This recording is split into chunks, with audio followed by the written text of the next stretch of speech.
Hi. Hi, my name is Joe Williams, and I wanted to.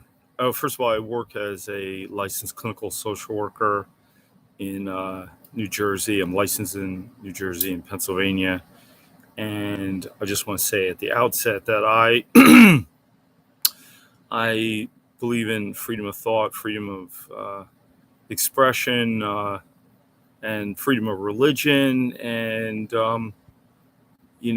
these are. I just wanted to talk about my experience in particular in the Christian faith, and where I started off and where I am now, and focus in particular on a church that I went to in the 1990s.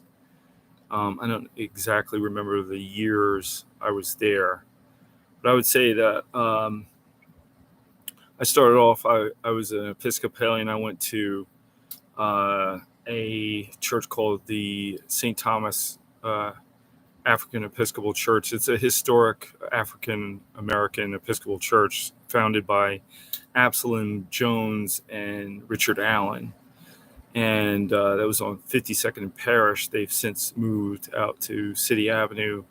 I was heavily involved in that church. I was an acolyte, which is sort of like an altar boy. I went to the church because my dad was a member. The late Dr. Benjamin Williams. One time I asked him why he was in the church, and he said that they had cute girls and he could get free wine. So I thought that was at least very honest and candid. Anyway, so I used to go there. Sometimes I would go from like 6 they would have like a 6 o'clock service, 6 a.m., 9 a.m., 11 a.m., I think 1 p.m. So I'd sometimes spend the entire day there.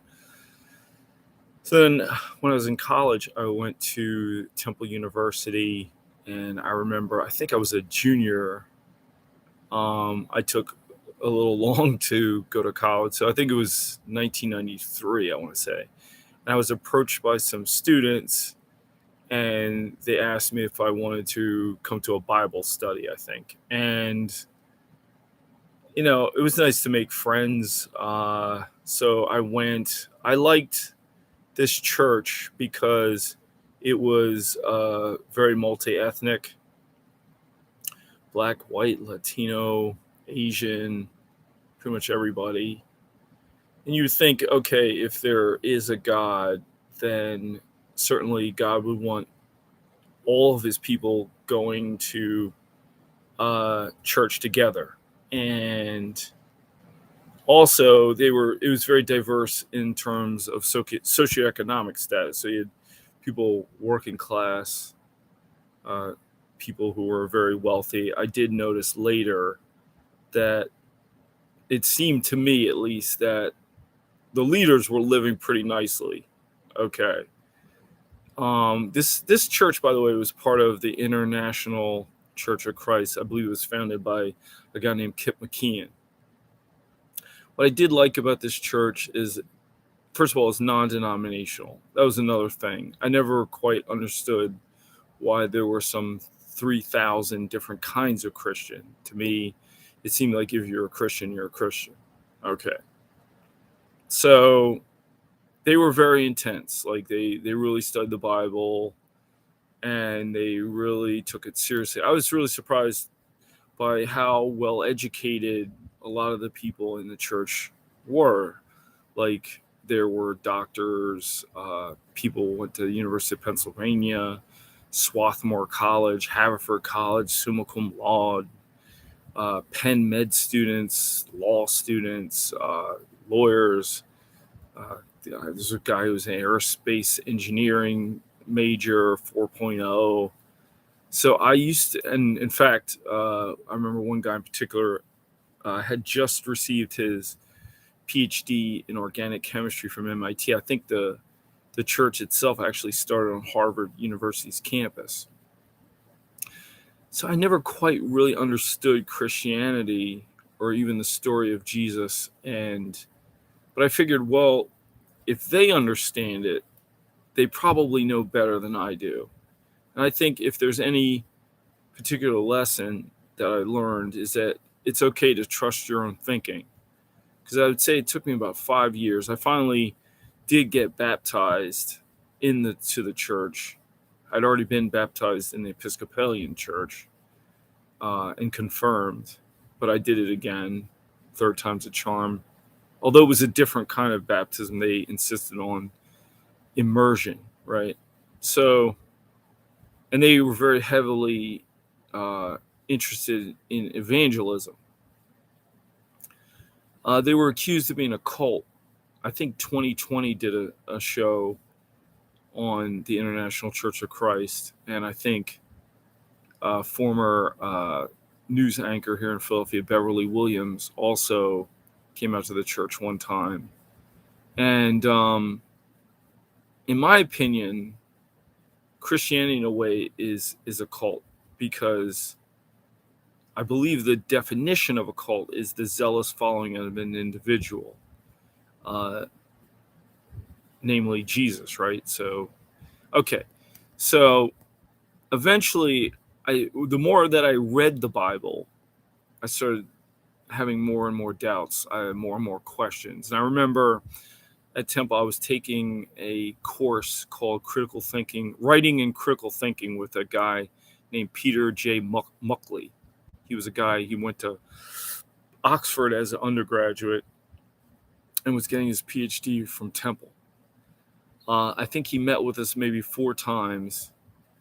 First of all, he came in the room and he said that he was crossing out the words critical thinking.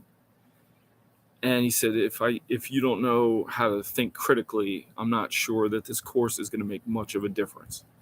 I thought it was pretty funny. It was funny. He didn't look like an Oxford graduate. Like, he wore these like open-toed shoes. He looked kind of scruffy. But he told us we could write papers on any topic that we wanted to.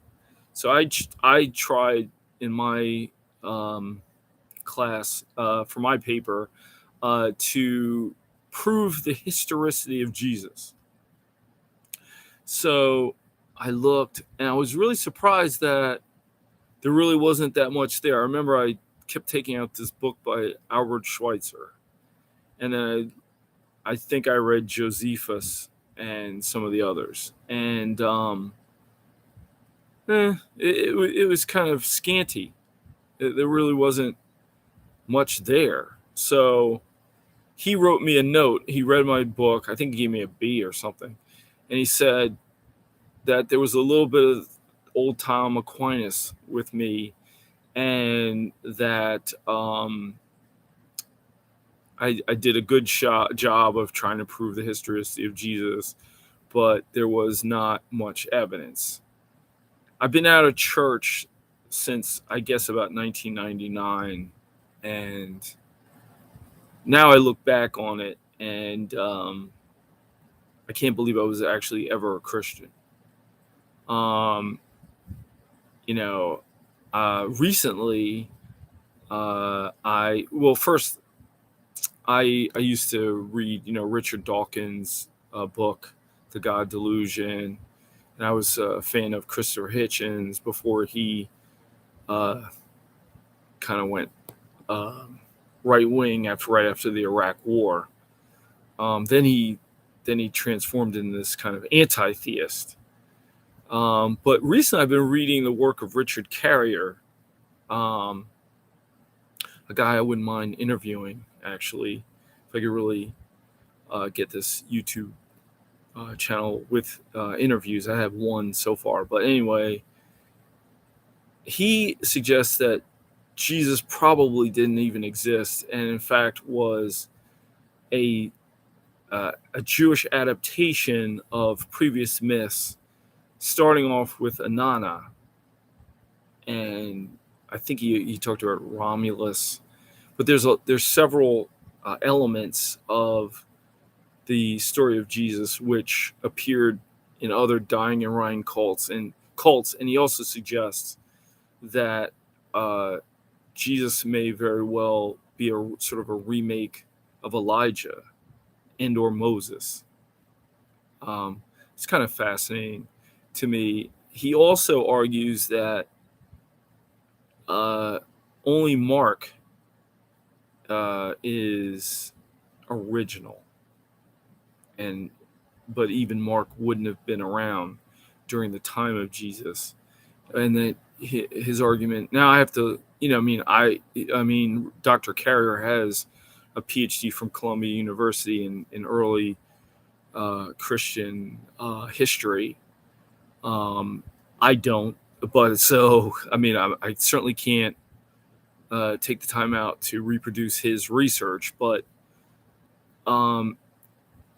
it all sort of makes sense to me now. There were like myths in the region, and even like things like December 25th, and so many elements of the story of the baptism.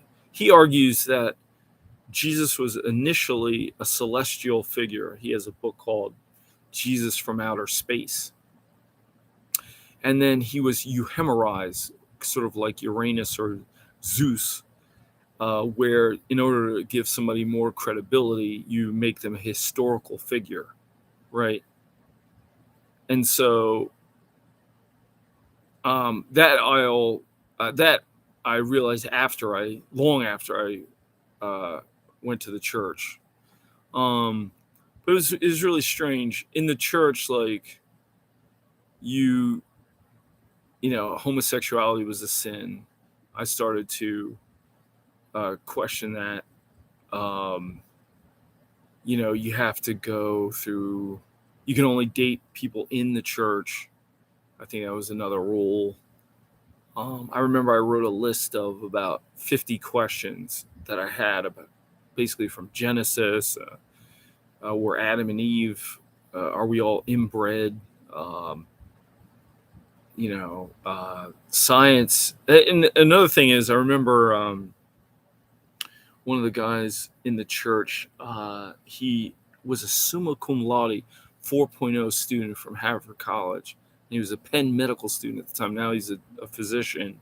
And I remember he studied biology as an undergraduate. And I said, hey, how do you jive, Christianity with biology and evolution?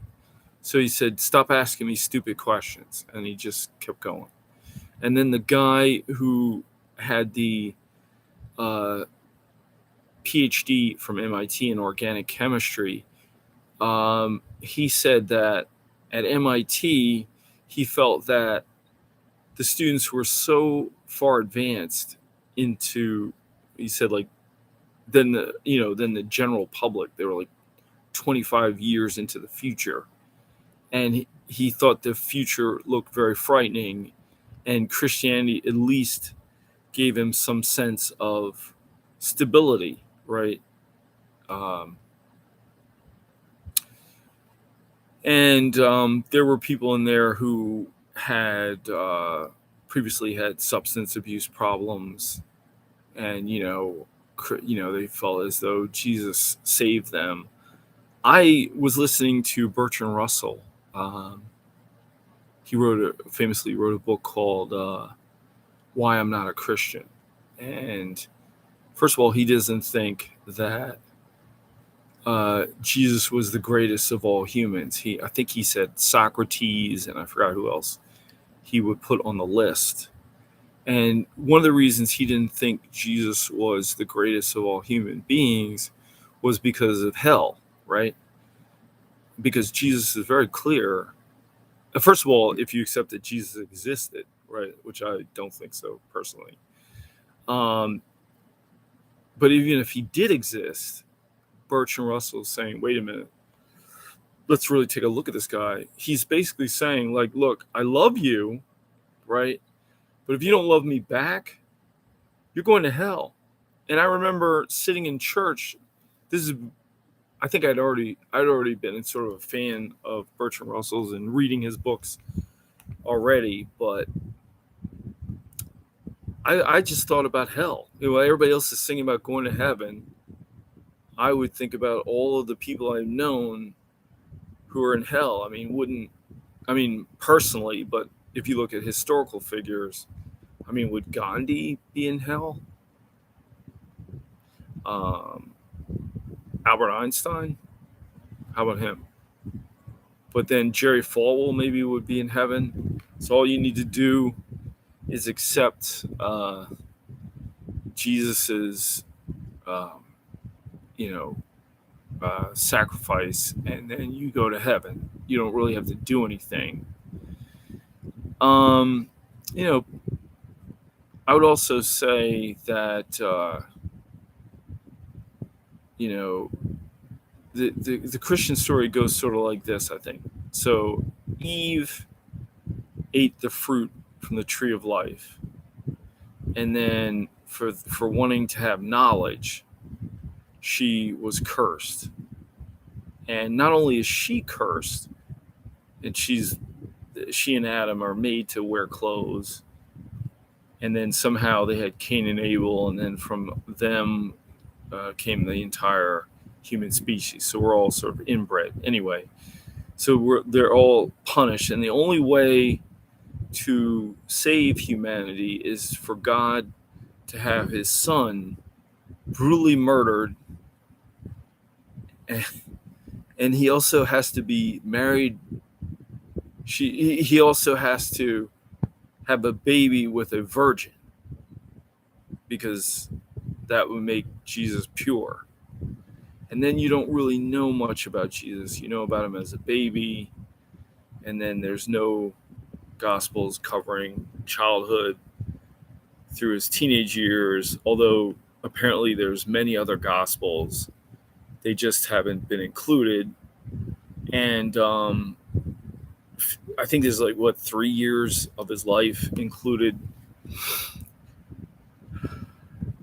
So it's not that much. And then you have to think about who made the decisions about what Gospels stay in and what Gospels don't go in.